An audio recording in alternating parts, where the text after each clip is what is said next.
వీక్షిస్తున్నాం. కొంతమంది senior IAS అధికారుల పనితీరుపై రేవంత్ సర్కార్ సీరియస్ గా ఉన్నట్టు తెలుస్తోంది. ప్రభుత్వం ప్రాధాన్యతలకు అనుగుణంగా వారు పని చేయట్లేదని అసంతృప్తిగా ఉంది. ఇంకా బీఆర్ఎస్ లీడర్లతో టచ్ లో ఉన్నట్లుగా ప్రభుత్వం అనుమానిస్తోంది. సచివాలయంలో పనిచేస్తున్న కొందరు సీనియర్ ఐఏఎస్ ఆఫీసర్లు ఇష్టానుసారంగా వ్యవహరిస్తున్నారని, కొన్ని కీలకమైన అంశాల్లో కావాలని ప్రభుత్వాన్ని తప్పుదోవ పట్టిస్తున్నారని ప్రచారం జరుగుతోంది.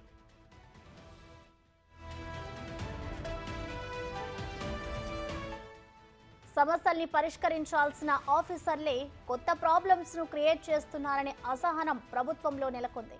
ఏదైనా సమస్య ఏర్పడితే వెంటనే గుర్తించి సాల్వ్ చేయడంలో విఫలమవుతున్నారనే అభిప్రాయాలు వ్యక్తమవుతున్నాయి. మరికొందరైతే వారి సొంత ఎజెండాతో నిర్ణయం తీసుకుంటున్నారనే డిస్కషన్ కూడా జరుగుతోంది. అందువల్లే ఇటీవల సీఎం రేవంత్ అన్ని శాఖల అధికారులతో సమావేశం నిర్వహించి ప్రభుత్వ ప్రయారిటీలను వివరించారు. వాటికి అనుగుణంగా పనిచేయాలని, నిర్లక్ష్యంగా ఉండే ఆఫీసర్లపై చర్యలు తప్పవంటూ స్మూత్ వార్నింగ్ ఇచ్చారు.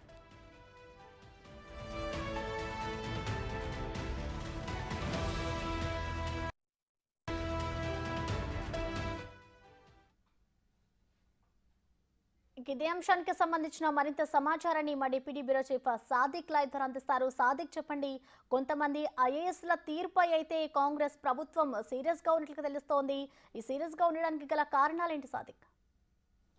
ప్రసన్న, ముఖ్యమంత్రి రేవంత్ రెడ్డి పరిపాలన పైన పూర్తి స్థాయిలో దృష్టి సారించడం జరిగింది. సెక్రటేరియట్ అంటే పరిపాలనా కేంద్రమైనటువంటి సెక్రటేరియట్ ఉద్యోగస్తులపైన, అదేవిధంగా ఐఏఎస్ అధికారులపైన ముఖ్యమంత్రి రేవంత్ రెడ్డి తీవ్ర అసహనం వ్యక్తం చేస్తున్నారు, అసంతృప్తి వ్యక్తం చేస్తున్నారు. ఎందుకంటే గత ప్రభుత్వం సంబంధించినటువంటి జాడలు, అదేవిధంగా వారి విధానాలు అట్లే ఉన్నాయి. వీళ్ళు పద్ధతి మార్చుకోవాలని కూడా ఆయన ఆదేశాలు జారీ చేయడం జరిగింది, హెచ్చరికలు కూడా జారీ చేయడం జరిగింది.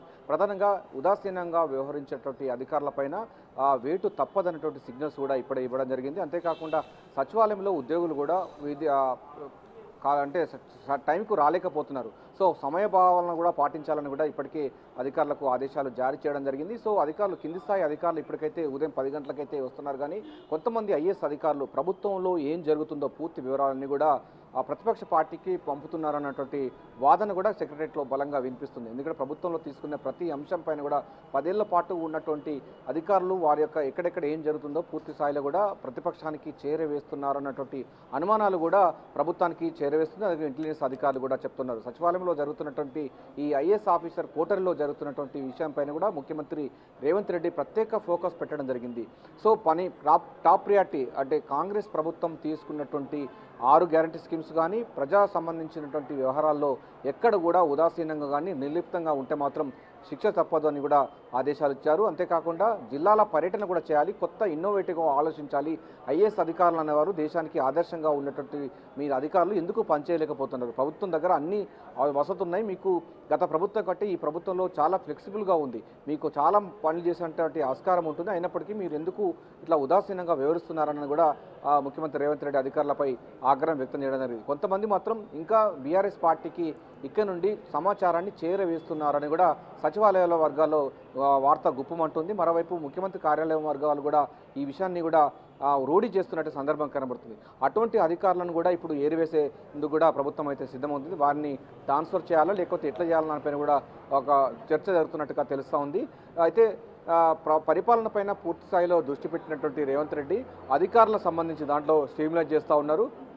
మరోవైపు సెక్రటరియట్కు ఆలస్యంగా వచ్చేటువంటి ఉద్యోగులపైన చర్య తీసుకోవాలని కూడా ఆగస్టు 15వ తారీఖు ప్రభుత్వం ఇప్పటికే 2 లక్షల రుణమాఫీ ఇస్తామని చెప్పింది. సో అది టాప్ ప్రియారిటీ కనుక దాని తర్వాత ఇక ఉద్యోగులకు సంబంధించిన విషయాల్లో మాత్రం చాలా కఠినంగా వివరిస్తాం. ఎవరైతే జాబ్ రూల్స్ ప్రకారంగా నడుచుకోవాలి, సెక్రటరియట్కి ఎప్పుడంటే అప్పుడు రావడానికి వీల్లేదు. అదేవిధంగా చాలా సమస్యలు ఉన్నప్పటికీ ఉద్యోగులు ఎవరు కూడా స్పందించడం లేదు. మంత్రులు ఉన్నప్పటికీ కింది స్థాయికి సంబంధించిన ఉద్యోగులు లేకపోవడం పట్ల కూడా ఆగ్రహం వ్యక్తం చేస్తున్నారు సంబంధిత మంత్రులు. ఇప్పటికే పొంగులేటి శ్రీనివాసరెడ్డి ఆకస్మిక తనిఖీలో అదే బయటపడింది. అధికారుల తీరుపైన కూడా ఆగ్రహం వ్యక్తం చేయడం జరిగింది. ఆ తర్వాత R&B మంత్రి కోమటిరెడ్డి వెంకరెడ్డి కూడా వచ్చినప్పుడు కూడా కానీ సరైన సమాధానం చెప్పకుండా అధికారులపైన ఆగ్రహం వ్యక్తం చేయడం జరిగింది. చదువుకున్నారా, చదువుకోకుండానే మీరు ఇక్కడికి వచ్చారని కూడా ఆయన ఆగ్రహం వ్యక్తం చేయడం జరిగింది. దీంతో పాటుగా మనకు తుమ్మల నాగేశ్వరరావు కూడా వ్యవసాయ శాఖ సంబంధించిన అధికారులకు సంబంధించిన కార్యాలయానికి వెళ్ళినప్పుడు అక్కడ 11 గంటల అయినా కూడా ఎవరు రాకపోవడం పట్ల కూడా అసహనం వ్యక్తం చేయడం జరిగింది.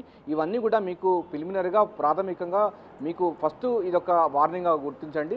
ఆ తర్వాత మొత్తం ప్రభుత్వం చాలా సీరియస్గా ఉంటుంది.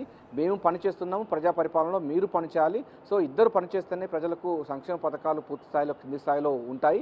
అటువంటి ఐఏఎస్ అధికారుల నుంచి మొదలు పెడితే ఇట్లా బెంచ్ కింద స్థాయి పనిచేసినటువంటి అధికారులు ఎవరు కూడా నిర్లక్ష్యంగా వ్యవహరిస్తే మాత్రం వారిపైన వేటు వేస్తాం.